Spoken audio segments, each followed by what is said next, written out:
Hey everyone, welcome to our next Weird Science, and today we're talking about boogers. It's gonna be great.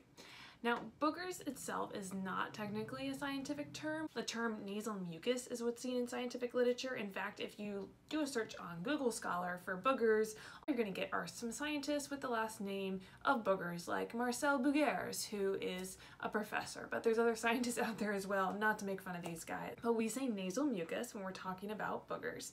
Everybody's got them, and they're actually a really important part of our immune system, our sensory perception, and we're gonna get into why boogers are actually pretty cool today. So everybody produces nasal mucus, and when you breathe in dry air, that's going to actually dry out the mucus in your nose, and that's gonna create a nasal crust, and that's what your boogers are. Your nasal cavity, if you look at it up close, is actually pretty fascinating, and it's got lots of different sensory cells, as well as parts of it that are actually gonna be producing that nasal mucus. So nasal mucus itself is 95% water, and everybody's going to produce a healthy amount of it every day. We have what's called NALT or NALT, and that's nasal lymphoid tissue, the specialized cells in your nasal cavity that are going to secrete mucus, which has a porous network structure, which makes it really ideal for trapping any pathogens that you might inhale through your nostrils. Now, this particular article sounds pretty fancy, but what it actually means, enzymatic conversion of odorants and nasal mucus affecting olfactorily glomerular activation patterns and odor perception, means that your boogers or your nasal mucus is actually going to affect how you perceive and how you smell.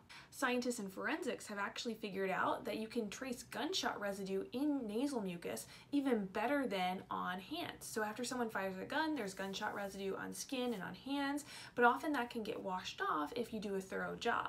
Nasal mucus, however, is going to continue to have that gunshot residue well after the gunshot is fired, which means it's a really key tool for forensics. Scientists have even found that snot actually improves the performance of artificial noses.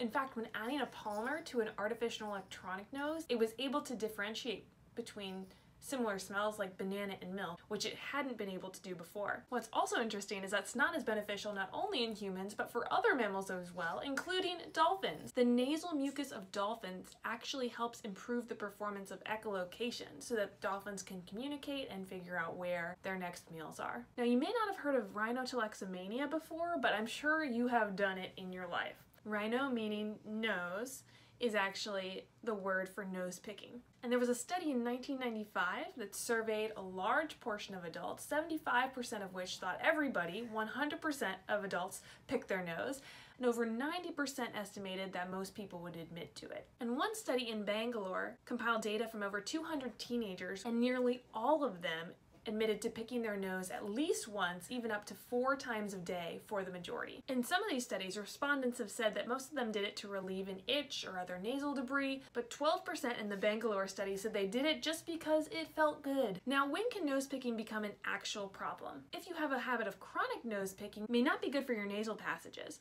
One woman who is 53 years old and had a chronic nose picking problem actually created a hole in her septum, carving out a hole all the way into her sinus. Now, of course, nose picking isn't the most hygienic of practices. If you're regularly picking out your boogers, you may have a higher percentage of Staphylococcus aureus present in your nasal mucus cultures. Studies have shown that volunteers who self-admit to picking their nose more frequently do have a higher percentage of these bacteria in their nasal passageways. But snot can also be a good indicator of your immune system and how it's functioning. Generally, our nasal mucus is clear, and when it's dried up, it can be clearish or yellowish, and that's fine.